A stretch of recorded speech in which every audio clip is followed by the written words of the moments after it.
Welcome to Experience Northwest. On today's show, we visit the Adult Day Health Center.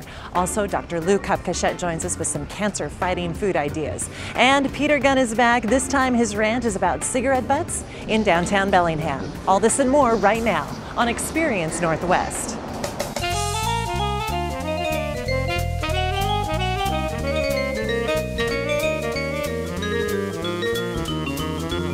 Well, the Adult Day Health Center offers a variety of programs to meet the needs of the community. We have clients who come here because they've had some sort of illness that needs monitoring by a nurse, or they might have dementia or some degree of memory loss, and so we're providing a safe place for them to be so that their family caregivers have time to do other things and take a break from being a caregiver, which is a hard job. I am a caregiver. I am a daughter that loves her mother. Actually, I was out looking for something to help me survive this illness called Alzheimer's that has affected my whole family. And so I needed a tool, and Adult Day Health is my survival tool. I couldn't do without it. It's a place where I know my mom is safe, my mom is making friends, my mom has gained her own dignity, but it allows my dad and I then to step out of the sanity and actually get something done. Well, the Adult Day Health Center is a part of St. Joseph Hospital, and they've run the program for many years at this point, but this program actually opened 32 years ago. So we're one of the longest running Adult Day Health Centers in the United States. My husband has Alzheimer's. That he comes twice a week, and every morning that it's time to come, he's up and dressed and ready to come, and you know that actions speak louder than words. We have a big push on exercise and keeping people physically fit or maintaining and regaining some of their physical abilities, but then we also do a lot of socially involved programming such as art classes, entertainment of one sort or another. We try to do various games, trivia games, keeping people cognitively engaged. This wasn't a babysitter place, which was I was afraid of. This is a place that wants to help my mom do what she can do. And that's what I like. They chose activities that enhanced her. They chose things, music. Oh my gosh, my mother loves music. They enhanced that. And I've been coming here for a year and a half now. Enjoy it very much. And the most important thing we have is a program for balance so that we don't fall. And then we also do a lot of caregiver support activities. We assess each caregiver for their individual needs and then make recommendations and referrals for additional resources as necessary. We run 2 caregiver support groups for the community, and then we're also available on a consultation basis. The staff team here includes occupational therapists, skilled nurses, and staff who have a long history with the program, who know a great deal about aging and how to support caregivers. And so it's really an outlet for him, and it's helped me a great deal to cope and relieve the stress. So I highly recommend those that need assistance to come and check it out, and it's just valuable. There's not really words that can tell you how much better it helps your home.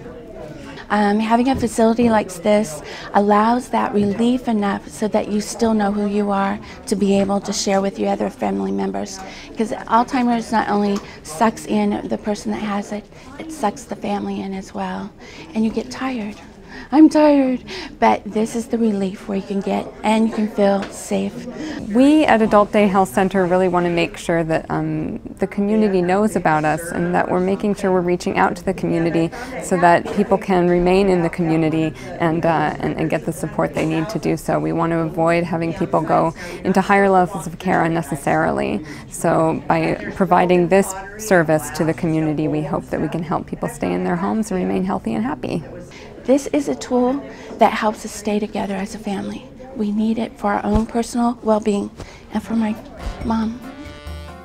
Hey, coming up later on Experience Northwest, Dr. Lou is here from Skagit Valley Hospital, our nutritionist, and what are we going to talk about today? We are going to talk about cancer-fighting foods that taste great. Really? Wow. Oh, yes. Okay, Dr. Lou coming up later on Experience Northwest.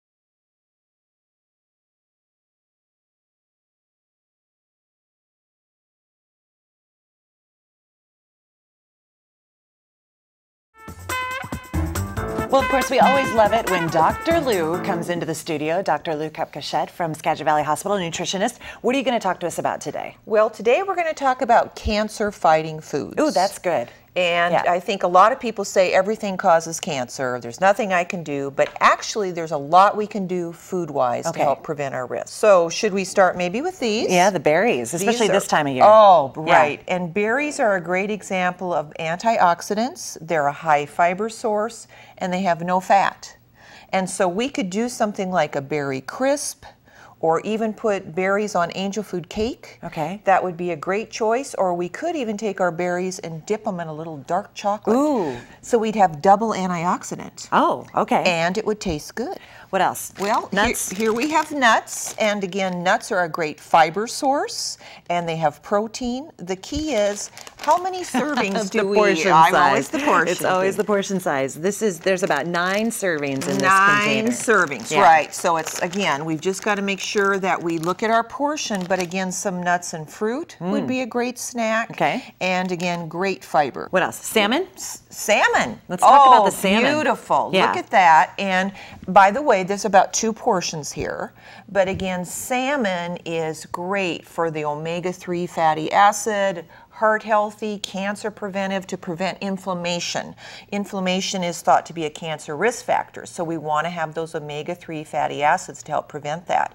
And so salmon would be a great choice. Just don't want to put a lot of butter on it. Okay. But this would be a great choice. The other thing too to remember is when we grill things, anytime we can put some kind of sauce on them to prevent, because we don't want a lot of that char on our food, that's a cancer risk factor. Okay. So even if we were going to make something like chicken or something, if we put it in the microwave first and then just have it on the grill for more of the flavor versus actual cooking, that's going to decrease that risk factor. Of course, this is the power combo right here, right? Look at that. Broccoli, Yeah. cauliflower. Great carrots. antioxidants, and again, this is probably, if we look at the #1 vegetable, it would be broccoli. But again, broccoli, cauliflower, they have those components that can protect us against cancer, along with garlic. Great choice. Okay. Very good choice. Now, I'm hearing a lot about flaxseed and milled and ground flaxseed. What is the deal with this stuff? Well, this is also a source of omega-3 fatty acid. So, sometimes when people, if they're vegetarian and they're not doing fish, they might want to do the flaxseed. This is one that is already broken down. The secret on flaxseed is you want to make sure that you grind it to release the oil. So this one's already ground, but also it's very perishable. So you want to make sure that you keep it in the refrigerator, grind it only before you need it. Okay. So it gives you some protein and again, that omega-3 fatty acid. And fiber. It's And high in fiber, fiber, too. good fiber okay. source, Speaking right. of fiber, of course, black beans. Oh, right. Right? This is a great fiber choice again. These are high fiber, low fat, economical protein. And delicious. And delicious. I love them. Right. I love Very them. good. And if you put it with salsa or red, there's lycopene in the tomatoes. Great choice. What's lycopene? That's also an antioxidant that's a cancer protective. Okay, great.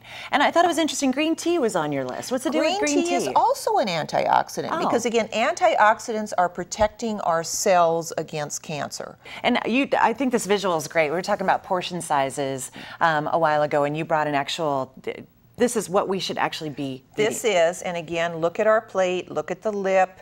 Half of it is vegetable, and again, this is a great example. We've got a salad, dark green. We've put our berries in here, orange. Here's a small amount of our healthy meat, and then our starch, and that even has some vegetable in it. Okay. And again, having this is a healthy way to eat because portions, weight control also is important for fighting cancer. The more weight you have, the higher your risk for cancer. Right. It all works together. It does. That's pretty small, though, I have to say. It's a harsh reality. But then you have that, and then you maybe have some berries for dessert, and then you still can have a snack a couple hours later. You can with have some almonds. like 4 almonds later, right? I think it's more than 4, maybe 12. Dr. Lou, thank you so much. My Dr. Lou pleasure. Kupka from the Skagit Valley Hospital. And remember, you can always experience more at kvos.com. Cigarette butts. They're everywhere. I'm Peter Gunn. My rant on your butts coming up next on Experience Northwest.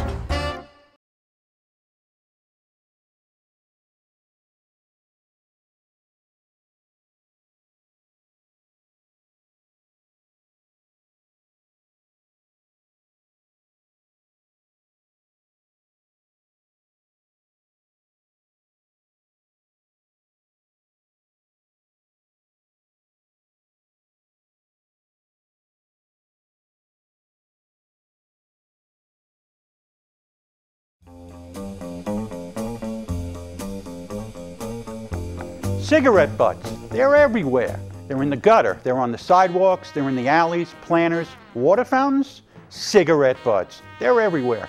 Why, in this block alone, there were 750. And I know, because I counted them. That's right, 750. 750, 20 in a pack. That's 37 and a half packs at what, $6.50? That's $243.75 all up in smoke. And if I have to spell it out for you, I will. And if you're into the Latin thing, this butt's for you. Now, I know our society has ostracized the users of tobacco products. They started with no smoking in the hospitals, then it was onto the trains, planes, shopping malls, government buildings, restaurants, and finally the bars. We have turned 20 to 30% of the American population into puffing pariahs. In the summertime, they're placed outside in July's sweltering heat. And in the winter, they deal with a chilling January freeze, all for the simple pleasure of a long, slow drag. Then comes that first warm day in May. Ah, take a puff, it's springtime. Now this lady, the lovely Antonia O, claims that she never smoked during her pregnancy. $50 says she lit one up 5 minutes after conception. I heard that. Booyah! And when it's played, a defiant flip into our delicate ecosystem. Well, now we here in the city of sublime exhalation are asking you fine people to take one final hit for the public good. Please, please, please, there are alternatives. A pocket butt container. Or, if you don't have one, simply stub it out on one of the many ash receptacles that are placed in front of some of downtown's finer establishments. Ishka's, the Wild Buffalo, the Cabin Tavern with some unique improvisation. Put it in the can. Other alternatives may test the entrepreneurial resourcefulness of the local gentry. Simply pick up the discarded cigarette, pinch off the filter, and the remaining ingredients can be packaged and marketed as Bellingham street tobacco. Hey, it could work. What's a pack now, $6.50, $7?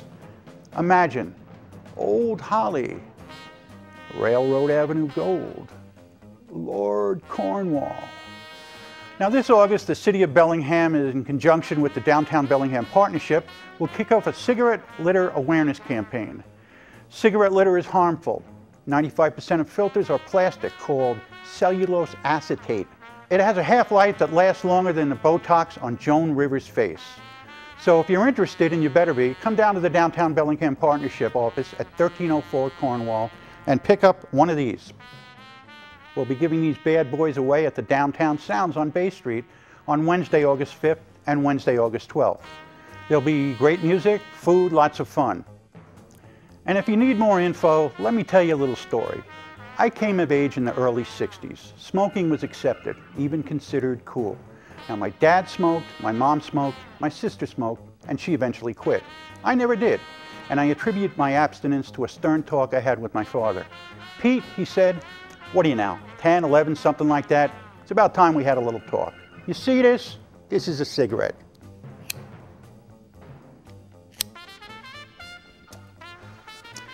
And it's bad for you. It's real bad. I'm sorry your mother and I ever started, but we can't help it. We're addicted. It's what? It's 1961. There's no 12-step program. There's no chick shadle. There's no Surgeon General's warning. In fact, if you look at this pack, it says, hey, smoke this, it's good for you. You turn on the TV, everyone's smoking. Frank, Sammy, Dean, Betty Davis, that broad's like a chimney. She was on the $1 Million movie last night. What was it called, Now Voyager? The guy's got 2 cigarettes in his mouth. Can we die any quicker? You know what the difference is between Betty Davis and a smokestack at GP? Lipstick. Hey, it's 1961. 50 years from now, I can sue her. I know, Mel Brooks, Blazing Saddles, Hedy Lamarr. It's not Hedy, it's Hedley Lamarr. What else? Oh yeah, the new guy on The Tonight Show. What's his name? Carson. Yeah, he's smoking on live TV. The other night he's got a Marlboro in his mouth when he's interviewing the Reverend Billy Graham. Can you believe that? Blowing smoke into Monsignor's face on national TV? I'll tell you, son, this world's going to a you-know-where and a you-know-what. So don't smoke. You got that? And if I ever catch you with one of these in your mouth, I'll beat the snot out of you. You understand? Good. I'll go upstairs and play with your Xbox. No, wait, it's 1961. There is no Xbox. I'll tell you what, there's a Playboy in my sock drawer next to my service revolver. And be careful.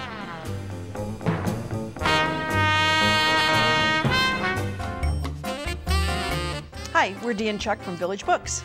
And coming up next on Experience Northwest, we'll have a segment on biographies and memoir.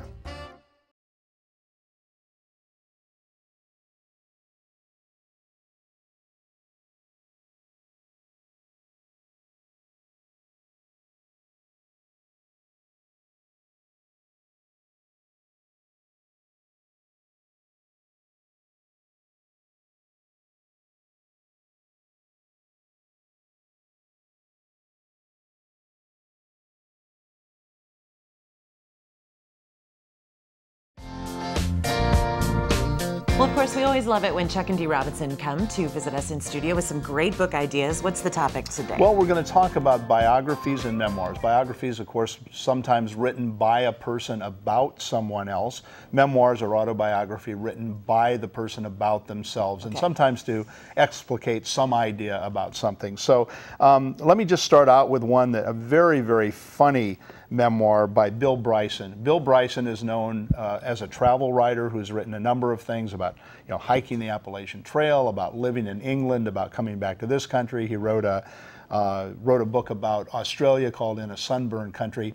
They're laugh out loud sorts of books, and this is Bill Bryson's book about growing up in Des Moines, Iowa in the 50s, and a much, much different time. Very evocative of the time, very evocative of the Midwest. But it's, for someone certainly my age, and I'm just slightly older than Bill Bryson, it's very, very much a memory of our childhood, about days when you went out and played all day long and your parents didn't worry about where you were, and about walking downtown in a city the size of Des Moines at that time. Very, very funny, but also younger people will love this book too. Angela's Ashes. Dee, I've read this book. It's an one that amazing is maybe book. not quite as fun, although I probably within the same sentence laughed and cried. It is that kind of a book.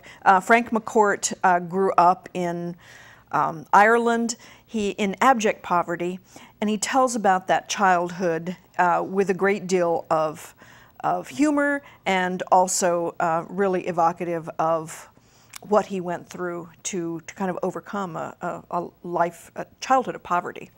Of course. Yes, I think Classic. Everybody at least knows about the Diary of Anne Frank. It's one of those that is really good to visit. This obviously was her diary written while she was in hiding during the Second World War. She kept the diary between like 1942 and 1944. And it's a coming-of-age story, but in really unusual circumstances, of course. And we all know it doesn't have a happy ending, but there are a lot of life lessons, I think, to be learned from reading her diary.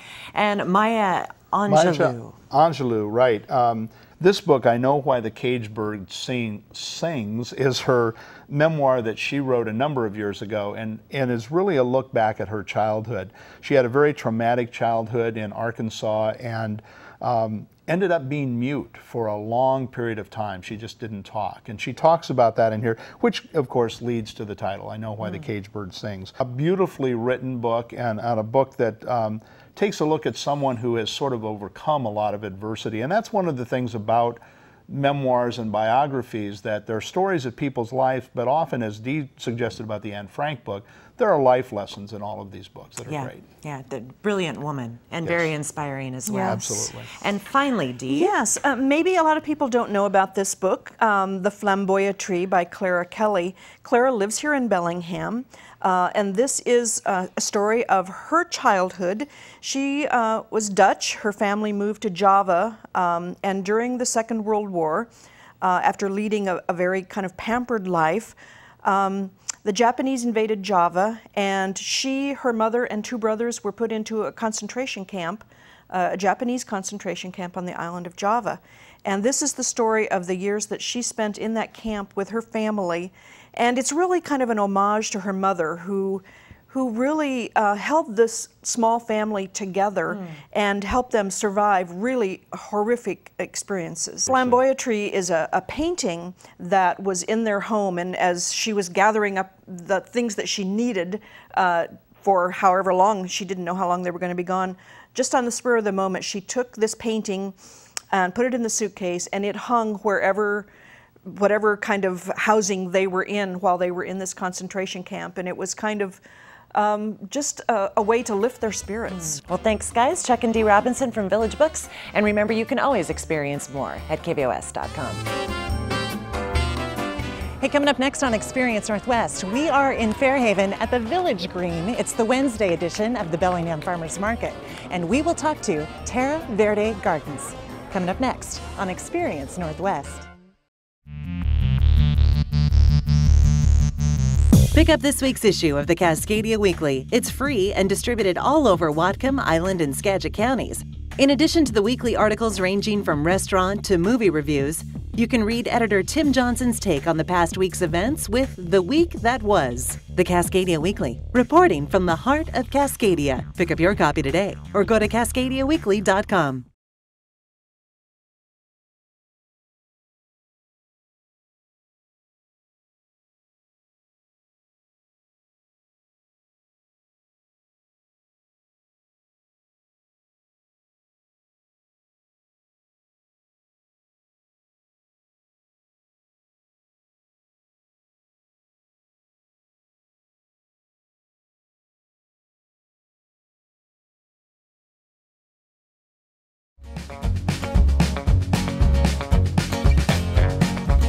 So today we are at the Wednesday Bellingham Farmers Market in Fairhaven, and we're talking to Scooter from Terra Verde Farms. Tell us about your farm and your stand here.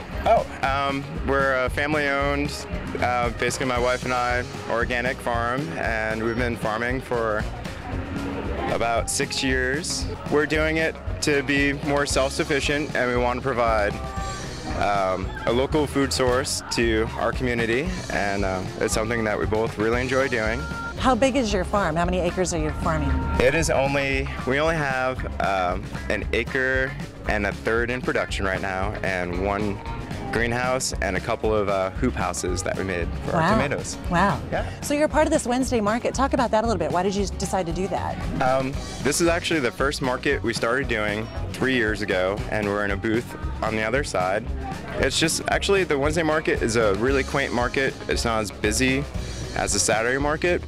So talk about seasonally how your product changes throughout the summer, because the Wednesday market is open through September, so you don't have the same stuff every week, right? No, that changes almost every 2 or 3 weeks. There's a transition from like leafy greens, like rainbow chard, to lettuces, and then as the summer progresses, we get zucchinis and squashes and tomatoes, which are actually our favorites to sell and to produce. Well, Scooter, where can we find out more about your Terra Verde Farms other than here at the Wednesday market? If you have Facebook, you can look us up on Facebook. That seems the way to go. Or you can check out the Bellingham Farmers Market website, and they have listings for the farmers that vend at the markets. Great. Thanks so much, Scooter. Scooter from the Terra Verde Farms right here at the Wednesday Farmers Market in Fairhaven.